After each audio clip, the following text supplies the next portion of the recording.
নমস্কাৰ ছাত্ৰ ছাত্ৰীসকল, আজি আমি এই ভিডিঅ'টোত অসম জাতীয় বিদ্যালয়ৰ অষ্টম শ্ৰেণীৰ প্ৰথম অধ্যায়ৰ প্ৰথম অনুশীলনীৰ কেইটামান আমি প্ৰশ্ন উত্তৰ সমাধান কৰিম। তোমালোকে ভিডিঅ'টো স্কিপ নকৰি শেষলৈকে চাই থাকিব। চোৱা, প্ৰথম প্ৰশ্নটো কি দিয়া আছে? ৰিক্ত সংহতিৰ 5টা উদাহৰণ দিয়া। ৰিক্ত সংহতিৰ 5টা উদাহৰণ লিখাৰ আগতে আমি কি জানিব লাগিব? ৰিক্ত সংহতি মানে কি? ৰিক্ত সংহতি মানে হ'ল সেইবিলাক সংহতি যিবিলাক সংহতিৰ কি নাথাকে, এটাও মৌল নাথাকে। যিবিলাক সংহতিৰ এটাও মৌল নাথাকে সেইবিলাক সংহতি কি বুলি কোৱা হয়? ৰিক্ত সংহতি বুলি কোৱা হয়।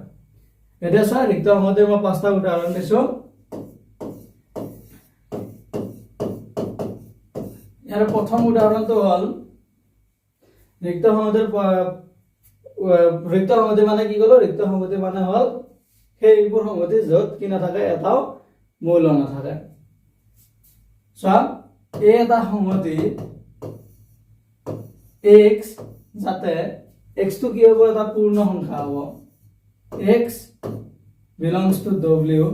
মানে x টো কি হয়? পূৰ্ণ সংখ্যা হয়। আৰু যদি x টো পূৰ্ণ সংখ্যা হয়, তাত কি কৈছে? x টো শূন্যতকৈ সৰু হয় বুলি কৈছে। যদি x টো শূন্যতকৈ সৰু হয় আৰু x টো কি বুলি কৈছে? পূৰ্ণ সংখ্যা হয় বুলি কৈছে। x তকৈ সৰু পূৰ্ণ সংখ্যা আছে জানো? x তকৈ সৰু পূৰ্ণ সংখ্যা এটাও নাই। গতিকে এই সংহতিটোৰ মৌলৰ সংখ্যা কি হ'ব? এই সংহতিটোৰ মৌলৰ সংখ্যা হ'ব 0। গতিকে এই সংহতিটো কি হ'ব? ৰিক্ত সংহতি হ'ব। এবাৰ চোৱা, b, x, যাতে x belongs to n, মানে কি হ'ব? x টো কি বুজাই আছে? স্বাভাৱিক সংখ্যা বুজাই আছে। আৰু x টো কি বুলি কৈছে? একতকৈ সৰু বুলি কৈছে। একতকৈ সৰু স্বাভাৱিক সংখ্যা আছে জানো? একতকৈ সৰু স্বাভাৱিক সংখ্যা নাই। গতিকে এই সংহতিটোৰ মৌলৰ সংখ্যা কি হ'ব? 0 হ'ব। আৰু গতিকে এই সংহতিটোৰ নাম কি দিয়া যাব? ৰিক্ত সংহতি। এবাৰ চোৱা, c এটা সংহতি। ইয়াত কৈছে যে x, যাতে x টো কি হয়? এটা যুগ্ম মৌলিক সংখ্যা। যুগ্ম মৌলিক সংখ্যা। তাৰপিছত কৈছে যে x টো কি হ'ব? 2তকৈ ডাঙৰ হ'ব। x টো 2তকৈ ডাঙৰ। 2তকৈ ডাঙৰ যুগ্ম মৌলিক সংখ্যা আছে জানো? 2তকৈ ডাঙৰ যুগ্ম মৌলিক সংখ্যা নাই। গতিকে এই সংহতিটো কি হ'ব? এই সংহতিটোৰ মৌলৰ সংখ্যা হ'ব 0। গতিকে এই সংহতিটোৰ নাম কি দিয়া যাব? ৰিক্ত সংহতি। বুজিছা? বাকি তোমালোকে দুটা উদাহৰণ নিজে লিখি ল'বা। আৰু তোমালোকে জানিবা যে ৰিক্ত সংহতি সেইবিলাকক কোৱা হয় যিবিলাক সংহতিৰ কি নাথাকে, এটাও মৌল নাথাকে। এবাৰ চোৱা পিছৰ প্ৰশ্নটো। ইয়াৰ পিছৰ প্ৰশ্নটো কি দিয়া আছে? একক সংহতিৰ 5টা উদাহৰণ দিয়া। একক সংহতি মানে কি? একক সংহতি মানে হ'ল সেইবিলাক সংহতি যিবিলাক সংহতিৰ কি নাথাকে, কি থাকে? এটাই মৌল থাকে। যিবিলাক সংহতিৰ এটাই মৌল থাকে সেইবিলাকক কি বুলি কোৱা হয়? একক সংহতি বুলি কোৱা হয়। চোৱা, একক সংহতিৰ উদাহৰণ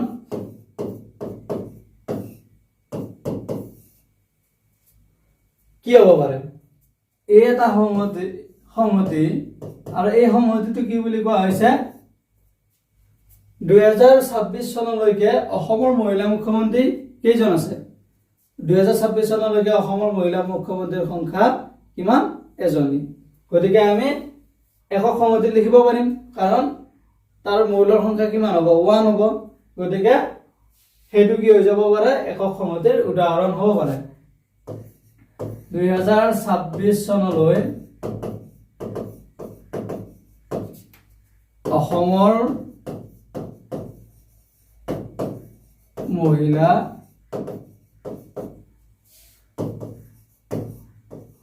মুখ্যমন্ত্ৰীৰ সংহতি।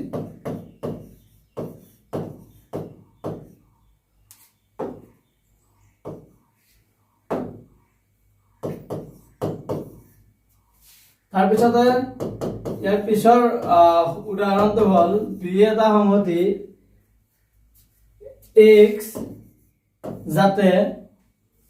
x minus 3 equal to 1 আৰু x টো কি হ'ব x টো এটা পূৰ্ণ সংখ্যা হ'ব x belongs to w x টো যদি পূৰ্ণ সংখ্যা হয় তেতিয়া x minus 3 is equal to 1 পাব লাগিলে x ৰ ভ্যালু কিমান হ'ব x ৰ ভ্যালু 4 হ'ব 4 ৰ পৰা 3 গলে কিমান পাম আমি 1 পাম তাৰ বাহিৰে x ৰ ভ্যালু বেলেগ হ'ব জানো 4 ৰ বাহিৰে x ৰ ভ্যালু কি নহয় বেলেগ আৰু নহয় গতিকে এই যেটো সংহতি হ'ব এই সংহতিটোৰ মৌলৰ সংখ্যা কি হ'ব এটাই হ'ব গতিকে এই সংহতিটোৰ নাম কি হ'ব এই সংহতিটোৰ নাম হ'ব একক সংহতি বুজিছা এবাৰ আৰু এটা উদাহৰণ দিছো চোৱা এই এটা সংহতি ইয়াৰ মৌল হ'ল a এইটো কি হ'ব এইটো এটা একক সংহতি কাৰণ ইয়াৰ কি আছে এটাই মৌল আছে যেটো ইয়াৰ এটাই মৌল আছে গতিকে এই সংহতিটো কি হ'ব একক সংহতি এবাৰ চোৱা মই আৰু এটা উদাহৰণ দিছো দি এটা সংহতি এটা y এটা মৌল যাৰা y টো কি হয় ন্যাচাৰাল নাম্বাৰ মানে স্বাভাবিক সংখ্যা আৰু y টো কি বুলি কৈছে একককে ডাঙৰ আৰু তিনিতকে সৰু একককে ডাঙৰ আৰু তিনিতকে সৰু স্বাভাবিক সংখ্যা কি আছে অকল এটাই আছে কি 2 গতিকে এই যেটো সংহতি হ'ব এই সংহতিটোৰ মৌলৰ সংখ্যা কি হয় এটা হয় গতিকে এই সংহতিটোৰ নাম কি হ'ব একক সংহতি বুজিছা ইয়াৰ আৰু এটা উদাহৰণ তোমালোকে নিজে লিখিবা তোমালোকে কমেন্ট সেকশনত গৈ কমেন্ট কৰি জনাবা মই তাত তোমালোকক শুদ্ধ হৈছে নাই জনাই দিম এটা আমি ইয়াৰ পিছৰ প্ৰশ্নটোত যাও ইয়াৰ পিছৰ প্ৰশ্নটো দিয়া আছে কি তলৰ সংহতিবোৰৰ কোনটো ৰিক্ত সংহতি আৰু কোনটো একক সংহতি লিখা তলত আমাক কেইটামান সংহতি দিয়া আছে এই সংহতিৰ কোনটো সংহতি ৰিক্ত সংহতি আৰু কোনটো একক সংহতি লিখিব লাগে ৰিক্ত সংহতি মানে কি হয় যিবোৰ সংহতিৰ কি নাথাকে এটা মৌল নাথাকে সেইবিলাকক ৰিক্ত সংহতি বোলে আৰু যিবোৰ সংহতিৰ এটা মৌল থাকে সেইবিলাকক কি বুলি কোৱা হয় একক সংহতি বুলি কোৱা হয় এবাৰ চোৱা ইয়াৰ প্ৰথমটো কি দিয়া আছে এইটো কি দিয়া আছে 12 নম্বৰ সলিউশন তাৰে এইটো কি দিয়া আছে এইটো দিয়া আছে যে কে এটা সংহতি যত y square minus 4 equal to 0 আৰু y টো কি বুলি কৈছে এটা ন্যাচারাল নাম্বার মানে কি কৈছে স্বাভাবিক সংখ্যা যদি y টো এটা স্বাভাবিক সংখ্যা হয় তেতিয়া আমাৰ এই যেটো সমাধান দিয়া মানে এই যেটো আমাক ইকুয়েশন দিয়া আছে ইকুয়েশনটো সমাধান কৰিবৰ বাবে y ৰ আমি এটাই ভ্যালু পাম কি পাম y ৰ আমি কিমানটা ভ্যালু পাম এটাই পাম মই কৈ দিছো চোৱা y square minus 4 equal to 0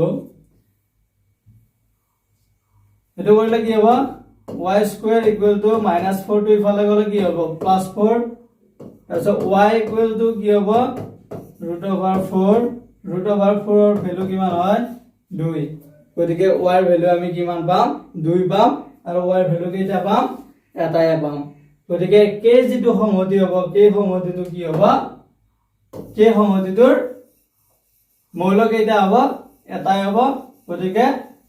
এই নম্বৰত যেটো সংহতি দিয়া আছে আমি সেই সংহতিটোৰ নাম কি হ'ব একক সংহতি এটো হ'ব একক সংহতি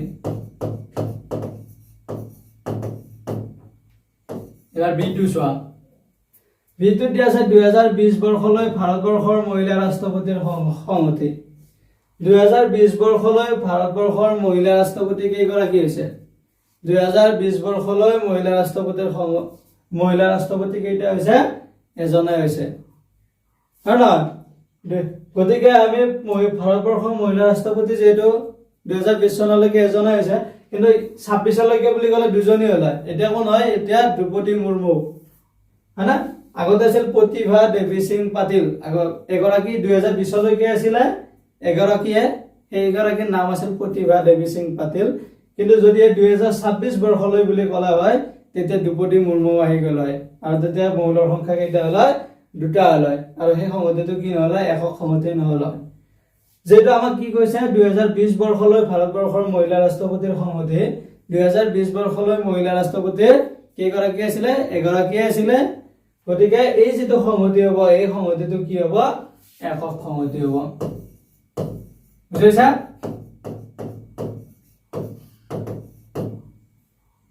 এবাৰ ইয়াৰ পিছৰটো চোৱা c টোত কি দিয়া আছে m এটা সংহতি ইয়াত কি দিছে x যাতে x টো কি হয় belongs to z মানে কি হয় অখণ্ড সংখ্যা হয় আৰু শূন্যৰতে কি হ'ব x টো ডাঙৰ হ'ব আৰু একতে কি হ'ব সৰু হ'ব এটো কি হ'ব পাৰে ইয়াৰে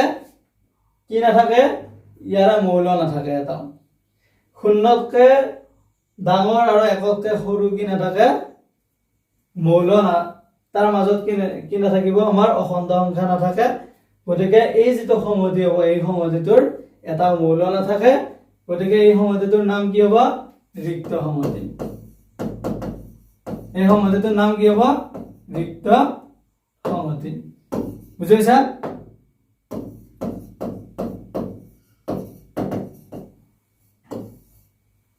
যেটোত কি দিয়া আছে ও এটা সংহতি x যাতে 2x - 3 = 0 আৰু x belongs to q q মানে কি হয় q মানে হয় পৰিমেয় সংখ্যাৰ সংহতি আৰু x টো কি কৈছে এটা পৰিমেয় সংখ্যা তাৰ পৰা কি কৰি পৰিছে 2x - 3 = 0 x টো এটা কি হ'ব বুলি কৈছে পৰিমেয় সংখ্যা হ'ব বুলি কৈছে গতিকে এই সংহতিটোত আমি কেইটা মৌল পাব পাৰো এই সংহতিটোত আমি কেইটা মৌল পাব পাৰিম এই সংহতিটোত আমি মৌলৰ সংখ্যা এটা পাম গতিকে এই সংহতিটো কি হ'ব একক সংহতি হ'ব কি হ'ব এইটো যদি আমি এই ইকুৱেচনটো 2x - 3 = 0 এই ইকুৱেচনটো যদি আমি সমাধান কৰো তেতিয়া আমি x ৰ এটা ভ্যালু পাম কি পাম 2x = 3 হ'ব ইফালে মাইনাস আছিল ইফালে গলে প্লাস হ'ল আৰু x = আমি কিমান পাম 3/2 পাম আৰু 3/2 টো কি হয় এটা পৰিমেয় সংখ্যা হয় গতিকে আমি এই যেটো ও সংহতি হ'ব দিত থকা যেটো সংহতি হ'ব সেই সংহতিটোৰ কিমান পাম আমি মৌলৰ সংখ্যা আমি এটা পাম গতিকে সেই সংহতিটোৰ নাম কি দিয়া যাব সেই সংহতিটোৰ নাম হ'ব একক সংহতি বুজিছা এটো হ'ব একক সংহতি এবাৰ আমি ই নম্বৰ ই টু লৈকে ই টুত কি দিয়া আছে ই টুত দিয়া আছে p এটা সংহতি x যাতে p 5x - 4 = 0 আৰু x টো কি বুলি কৈছে এটা স্বাভাৱিক সংখ্যা বুলি কৈছে আমি এটা ইকুৱেচনটো সমাধান কৰি চাও 5x - 4 = 0 5x = কিমান হ'ব 4 হ'ব তাৰ পিছত x = কিমান হ'ব x = আমাৰ কিমান হ'ব 5/4 হ'ব কিন্তু 5/4 টো কি নহয় 5/4 টো স্বাভাৱিক সংখ্যা নহয় আমাৰ কি কৈছে x টো এটা স্বাভাৱিক সংখ্যা বুলি কৈছে গতিকে x টো যদি স্বাভাৱিক সংখ্যা হয় তেতিয়া এই সংহতিটোৰ কি নাথাকে এই সংহতিটোৰ এটাও মৌল নাথাকে গতিকে এই সংহতিটোৰ নাম কি হ'ব ৰিক্ত সংহতি হ'ব বুজিছা এই সংহতিটোৰ যেহেতু এটাও মৌল নাই গতিকে এই সংহতিটোৰ নাম কি হ'ব ৰিক্ত সংহতি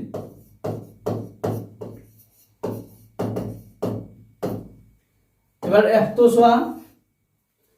f টোত কি দিয়া আছে s এটা সংহতি তাত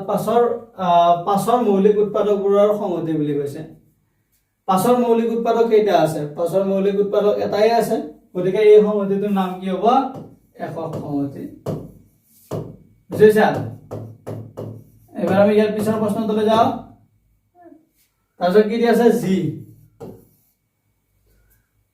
g t এটা মানে সংহতি হয় 2 আৰু 3 ৰ মাজত থকা স্বাভাৱিক সংখ্যাবোৰৰ সংহতি বুলি কৈছে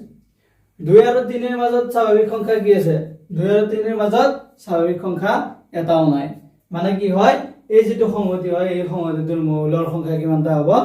মৌলৰ সংখ্যা হ'ব 0 গতিকে এই সংহতিটোৰ নাম কি হ'ব ৰিক্ত সংহতি বুজিছা তাৰ পিছৰটো কি দিয়া আছে h2 এটো দিয়া আছে ই এটা সংহতি x যাতে x এটা 12 ৰ অযুগ্ম মৌলিক উৎপাদক বুলি কৈছে 12 ৰ অযুগ্ম মৌলিক উৎপাদক কি আছে 12 ৰ অযুগ্ম 12 মৌলিক সংখ্যা উৎপাদক এটা চোৱা কিমান হ'ব 12 1 গুণ 12 2 6 গুণ 12 3 4 গুণ 12 ইয়াৰ অযুগ্ম মৌলিক সংখ্যা কেইটা হল মানে অযুগ্ম মৌলিক কোনটো হ'ব 3টো গতিকে এই যেটো সংহতি হ'ব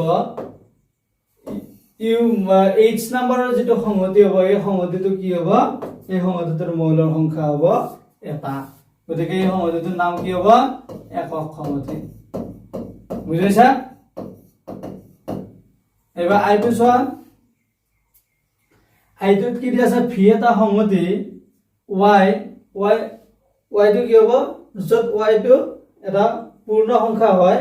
আৰু কি বুলি কৈছে 0 তকৈ সৰু বুলি কৈছে 0 তকৈ সৰু পূৰ্ণ সংখ্যা নাই গতিকে এই সংহতিটোৰ কি নাথাকিব মৌলৰ সংখ্যা নাথাকিব এটাও যেহেতু এই সংহতিটোৰ মৌল নাথাকে গতিকে ইয়াৰ নাম কি হ'ব ৰিক্ত সংহতি হ'ব বুজিছা ইয়াৰ পিছত কি আছে যে নাম্বাৰ যেটো কোৱেশ্চন আছে যেটো আমাৰ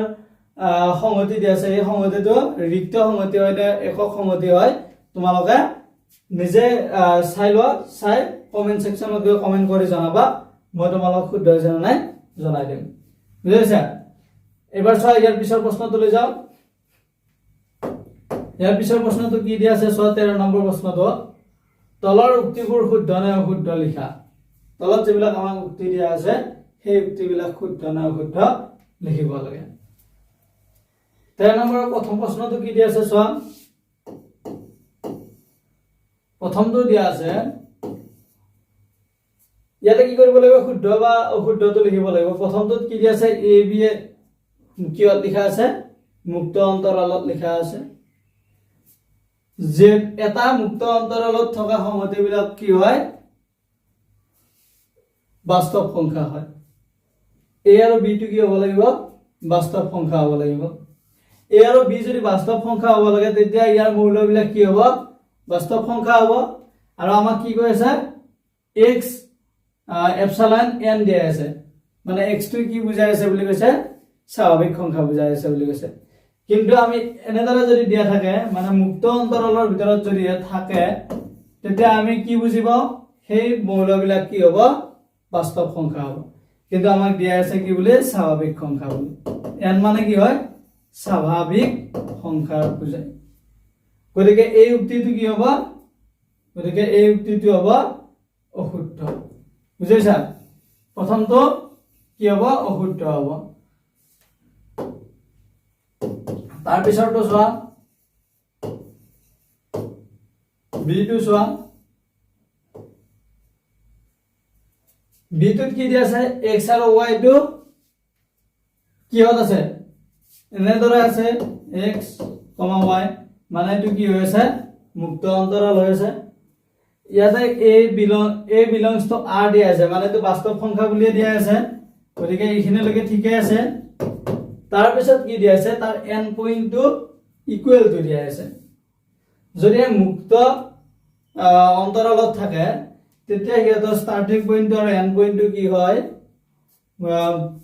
সমান চিন নাথাকে বুজিছা মানে যেটো ষ্টাৰ্টিং পইণ্ট আমাক দিয়া থাকে সেই পইণ্টটো আমি মুক্ত অন্তৰালত আমি নধৰো মানে ইয়াতে কি হ'ব এইটো কি বুলি কৈছে x ৰ পৰা আৰম্ভ হৈছে বুলি কৈছে তাৰপিছত এইটো কি হৈছে a ইয়াৰ আগত দিয়া আছে x smaller than equal to x smaller than equal to a smaller than equal to কি বুলি কৈছে y বুলি কৈছে যেতিয়া এটা আমি কি কৰিলো মুক্ত অন্তৰালৰ সংহতি লও তেতিয়া কি হয় তাৰ ষ্টাৰ্টিং পইণ্টৰ এন্ড পইণ্টৰ আমি সমান কৰি নলও এনে ধৰিলো যেটো ইয়াত সমান চিন দিয়া আছে গতিকে এটো কি হ'ব এটো হ'ব অশুদ্ধ এটা মুক্ত অন্তৰালৰ সংহতিত কি নাথাকে ষ্টাৰ্টিং পইণ্টটো বা এন্ড পইণ্টটো কি নাথাকে সমান নাথাকে গতিকে এটো কি হ'ব এটো অশুদ্ধ হ'ব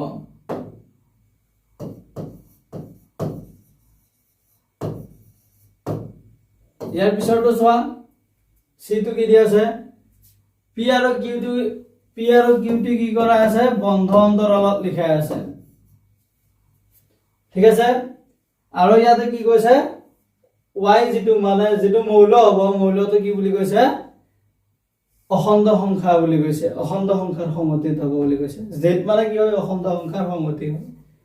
আৰু যেতিয়া এটা বন্ধ অন্তৰালৰ সমষ্টি বুজাই থাকে তেতিয়া সেই মৌলবিলাক কি হয় বাস্তৱ সংখ্যা হয় যেটো আমাক ইয়াত কি দিয়া আছে অখণ্ড সংখ্যা বুলি দিয়া আছে গতিকে এই যুক্তিটো কি হ'ব এই যুক্তিটো হ'ব অসত্য মানে অশুদ্ধ হ'ব বুজিছা এটো হ'ব অশুদ্ধ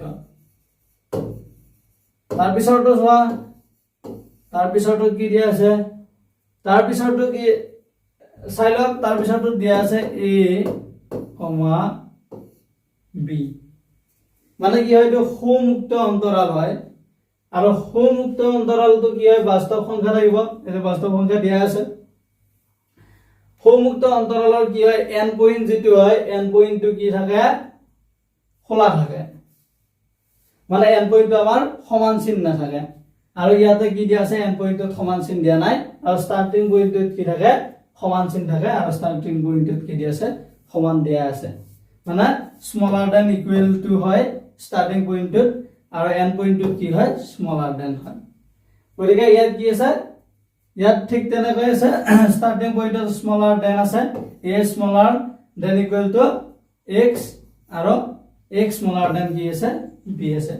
গতিকে এই যুক্তিটো কি লিখা আছে শুদ্ধভাৱে লিখা আছে আৰু d হে d টো কি হ'ব শুদ্ধ হ'ব বুজিছা এবাৰ ইয়াৰ পিছৰটো চোৱা ইয়াৰ পিছৰটো কি দিয়া আছে চোৱা ইয়াৰ পিছৰটো দিয়া আছে ইটোত এটো আছে মুক্ত অন্তৰালত ইটো আছে মুক্ত অন্তৰালত আৰু মুক্ত অন্তৰালৰ মৌলবিলাক কি হয় বাস্তৱ সংখ্যা হয় এটা বাস্তৱ সংখ্যা বুলি দিয়া আছে কিন্তু ইয়াত কি দিয়া থাকিলে ইয়াতে দিয়া আছে দুইটাতে সমান চিন দিয়া আছে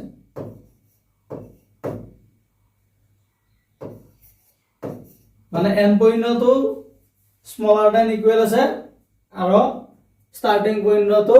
স্মলাৰ দেন ইকুৱেল আছে গতিকে এই যুক্তিটো কি হ'ব এই যুক্তিটো অশুদ্ধ হ'ব যেতিয়া এটা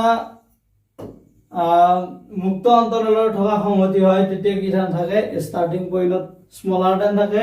আৰু n পইণ্টটো কি থাকে স্মলাৰ দেন থাকে আৰু n পইণ্ট আৰু ষ্টাৰ্টিং পইণ্টটো আমি সেই সংহতিটোত ধৰি নলওঁ গতিকে আমাৰ যেটো ই সংহতি দিয়া আছিল ই সংহতিটো কি হ'ব অশুদ্ধ হ'ব বুজিছা এবাৰ চাম এৰ পিছৰটো কি দিয়া আছে f তো দিয়া আছে যে -3 belongs to -3,4 ইয়াতে কি হয় -3 টোৰ আগত কি আছে লেফটত কি আছে এটা বন্ধ ব্ৰেকেট আছে আৰু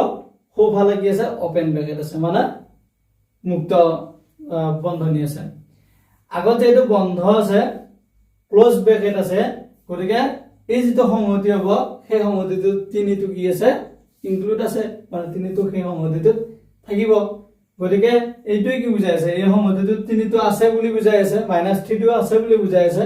আৰু যেটো -3 আগত বন্ধ ব্ৰেকেট আছে গতিকে এই যুক্তিটো কি হ'ব এই যুক্তিটো সত্য হ'ব মানে কি হ'ব শুদ্ধ আছে বুজাইছা এটা আমি ইয়াৰ পিছৰ প্ৰশ্নটোলৈ যাও ইয়াৰ পিছৰটো কি দিয়া আছে জিটোত কি দিয়া আছে জিটোত দিয়া আছে 1.5 belongs to বন্ধ ব্ৰেকেটৰ ভিতৰত কি আছে 1 আৰু 2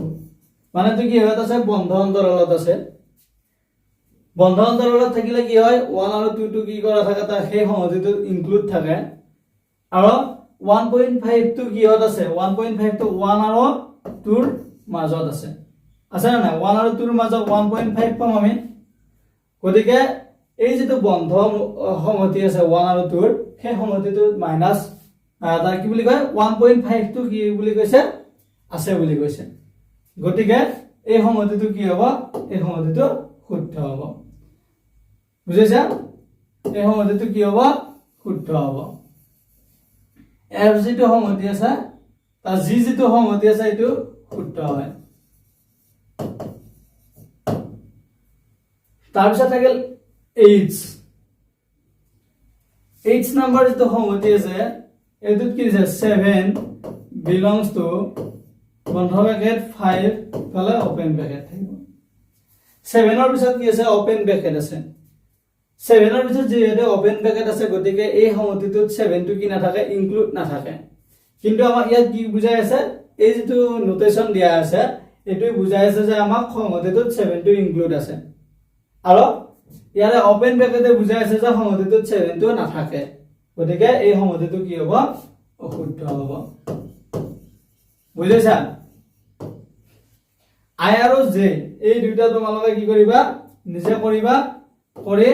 কমেন্ট সেকশনত গৈ কমেন্ট কৰি তোমালোকে জনাবা মই তাত তোমালোকক শুদ্ধ হৈছে নাই জনাই দিম আজি ভিডিওটো ইমানে